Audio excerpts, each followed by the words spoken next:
Are you getting a little lost around the neck? Right? You've got your first position of whatever it is that you're soloing in, and once you start bridging out and trying to really tackle the chord tones and the modal positions and the arpeggios, you start getting a little bit lost from your comfortable first position. Let's go over how the CAGED system, modal positions, and arpeggios will help unlock the fretboard so you don't have to feel trapped in any position. If you don't know, my name is Ryan Gunn. I've been helping guitar players for over 20 years now bridge the gap between their creative ideas and what they're able to play and get out of that really boxy, boring pentatonic plateau that we all get into.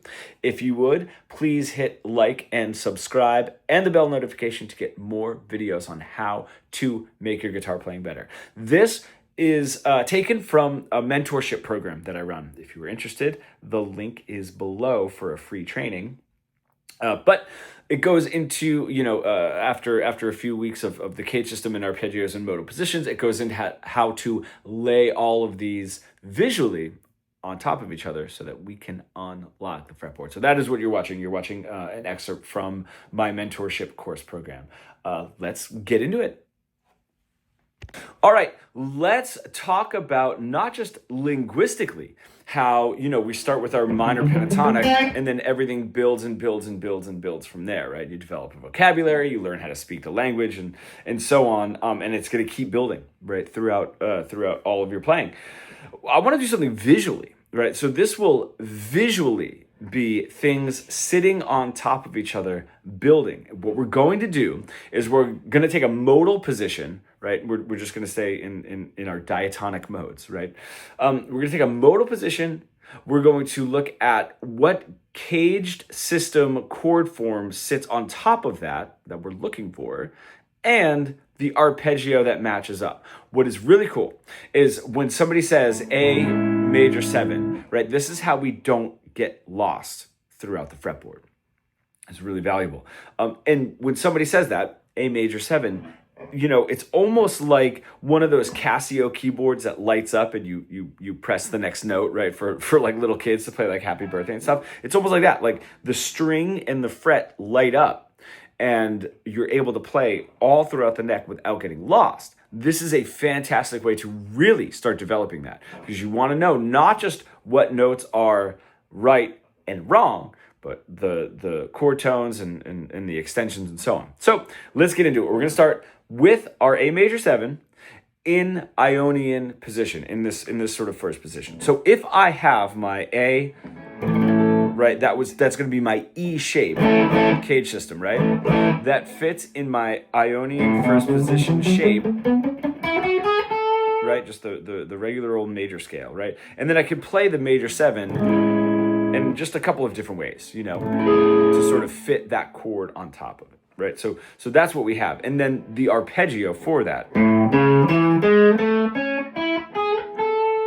Right? Okay, great. Everything's sitting right there. So if I am in that position, I'll notice where my 1 3 5 7 1 3 5 7 1 is, right? I know what scale I'm using, and if I ever need help, I can see what Ionian and the E shape from the CAGED system go together, go hand in hand, right? Now, if I take that arpeggio, and we were doing this exercise before, and I expand it up a little bit more, right? Now I'm getting into this D shape, right? So I'm taking the 7th fret of my A and the 7th fret of my D, which is the root note there, and I'm creating the D shape, right here. And that's where I get to right there, right? Starting right here. Right. So now I can see that D shape sort of starts to fit into my Dorian shape modally. Okay. And then I have my major 7 in that arpeggio that sort of gets me up there. So I have the D shape. So if I'm still in A major 7, A Ionian, right? I have my B Dorian that I can use without getting lost, right? Because I'm using it positionally. I'm not playing over a B minor or a B minor 7, right? So my root notes are still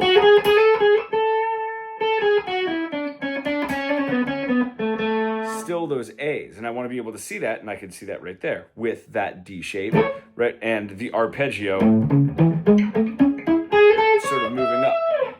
Now, when I get to 1, 2, 3, Phrygian, right, my Phrygian modal position, this is like having a capo and then my C shape of the CAGED system right there, right? Cool. So this will take care of Phrygian and Lydian, right? Because those are going to lay right over top of each other. So if I'm looking at this position, I can see my C shape right there, starting on my A. If I want to put in my full arpeggio, I have 3, 5, 7, 1, 3, 5. And like we were saying before, the C shape here and the D shape here sort of move together, right? That bridges those two CAGED system positions together. So I have it right there, right? So again, that takes care of my Phrygian position and my Lydian position because they just lay like right over top of each other. So that means I have my arpeggio.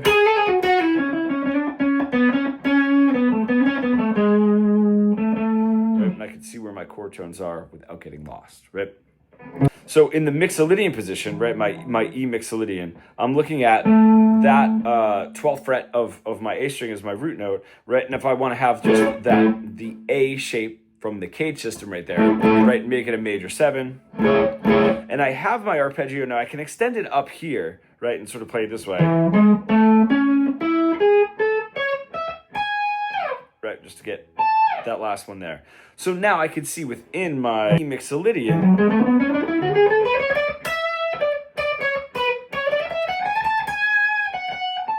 right, I can sort of see that shape sort of peeking in there. Now, the thing is, once I get up to Aeolian, I'm now just in natural minor. And we should be pretty good at playing the natural minor or this sort of position, right? It's relative major and minor, right? So that shouldn't be, right? That shouldn't be too difficult for us to see my Aeolian position. So that's how you can use the CAGED system and the arpeggios and that arpeggio exercise, if you remember, getting all the way up there. Right, now I can really see that moving out through those positions for that in that entire exercise. So I'll put the tab in there and I'll put the overlays in there as well. Now, CAGED system is just major chords, right? So we're using just the major triad chord shapes, right, for CAGED, and then just sneaking that 7 in there, okay? We can do the same thing with our dominant 7 or just a 7 chord, like that flat 7. But that just means that if I'm gonna do it in A here, I can do my arpeggio, cool, my A7, you know, the only thing is I'm starting on mixolydian now. So, because that's the appropriate mode. So now I have A mixolydian, right, my A7 chord, and then my arpeggio, right there, perfect. I do the same thing. I can start shifting up this way. Okay, that gives me a little bit of that D shape. The only thing is I'm not in Dorian anymore. That note would be what would be the Dorian position, or just going from Ionian to Dorian. But I'm going mixolydian, right, now up to the 6th mode, Aeolian, right? And that makes sense because that's my flat 6 in that what would be B Aeolian position, where that would be my natural 6, which would end up being my natural 7 of my root note. But I have a flat 7 of my root note, my A. And I have that G. So that's why it's going from mixolydian, right, to Aeolian up here. So the same rules apply. I can see my D shape. I can get that flat 7 in there by following that that arpeggio, right? And I have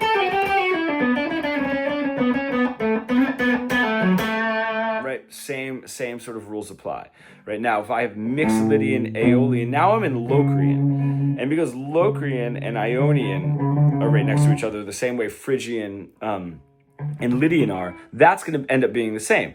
Locrian, same idea, right? Except where that 7 is going to be for the chord instead of a G sharp, it's going to be flat of G. So we can look at it. right? That flat 5. 1, flat 2, flat 3, 4, flat 5.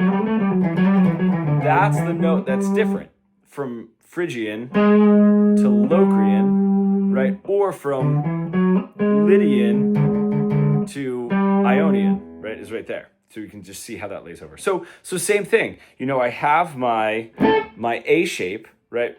And I can sort of extend this across, just like Phrygian works. It's just when we add that 7, it's going to be flat. So I can look at it if I want to play this entire arpeggio, starting on the 3, right? So I have 3, 5, flat 7, 1, 3, 5, flat 7, 1, 3, 5. And that's how I can play, and that's going to cover both Locrian and Ionian, right? If I move up, now I have Dorian. Cool. This is going to be my A shape of my A7, right? And I have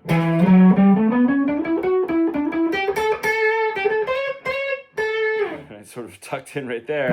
And if I want to play that arpeggio here, 5, because I'm starting on the 5, there's my root note, 5, flat 7, 1, 3, 5, flat 7, 1, 3, 5, flat 7. And that's the only difference, was that flat 7 from the arpeggio before. And then same sort of deal. When I get up here, this is going to be my Phrygian now, right? But I should be pretty good at playing it as its relative, right? So that'll end up being its relative major and minor right up here, and I can sort of still see that chord shape, what would be sort of like a G7 chord shape, sitting right there. And then again, if I want to take that arpeggio,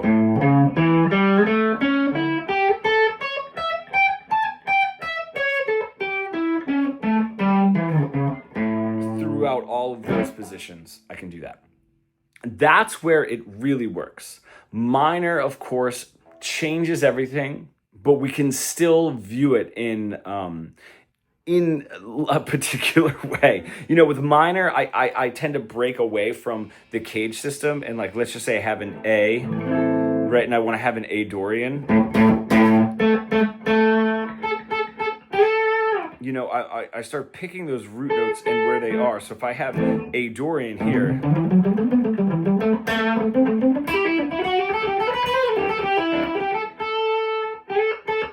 I can see the root note. If I move it up and start playing this as though it's like a B Phrygian, right? Where that flat 7 is where the root note now sort of like lies in there. So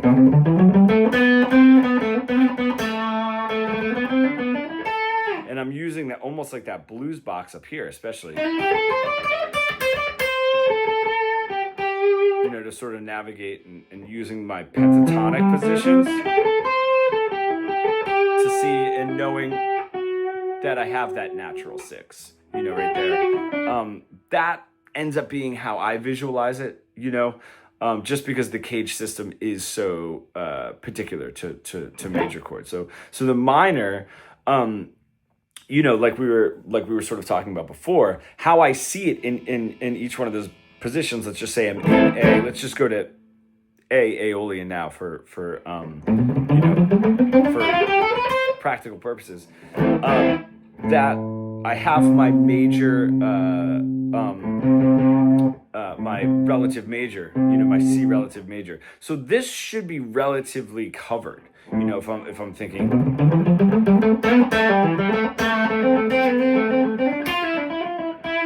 you know, if I'm thinking up here,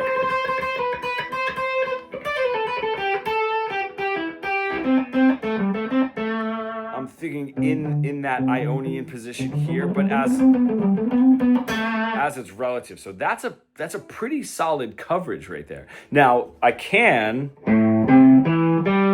use that arpeggio as well.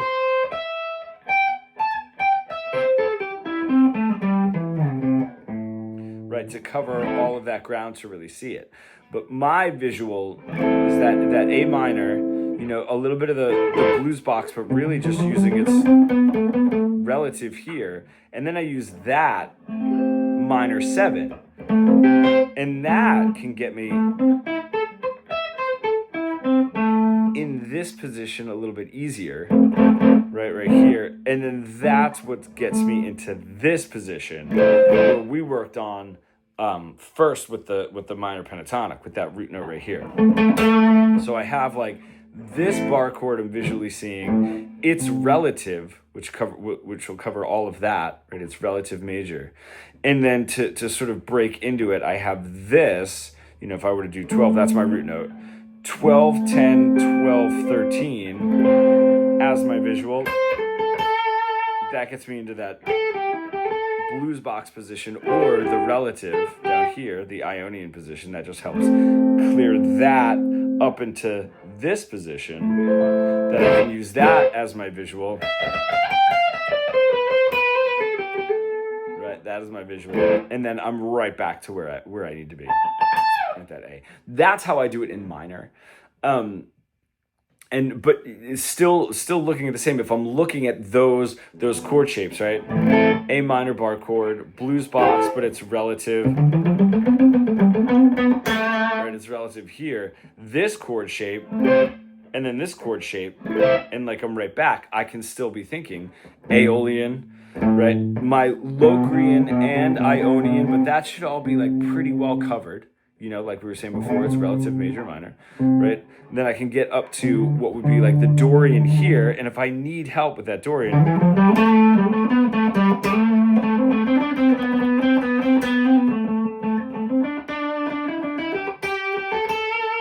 right? I'm looking at that as my chordal visual, you know, that minor 7 chord in this Dorian position.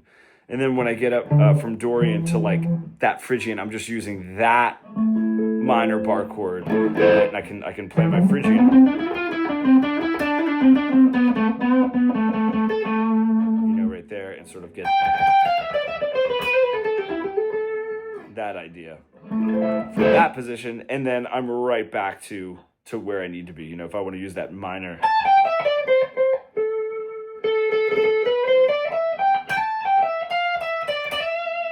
That minor pentatonic form, or however I feel comfortable getting back into my first position. You know, if I want to sort of visualize, I mean, that being my Phrygian, that means that F is going to be my Lydian.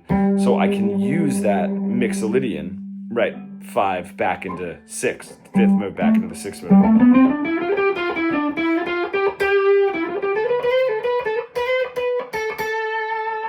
Right, and sort of playing off of that minor pentatonic, but within the G Mixolydian position. That's how I do it. Minor is a little bit more difficult to see at first, but that's how these things all lay over each other.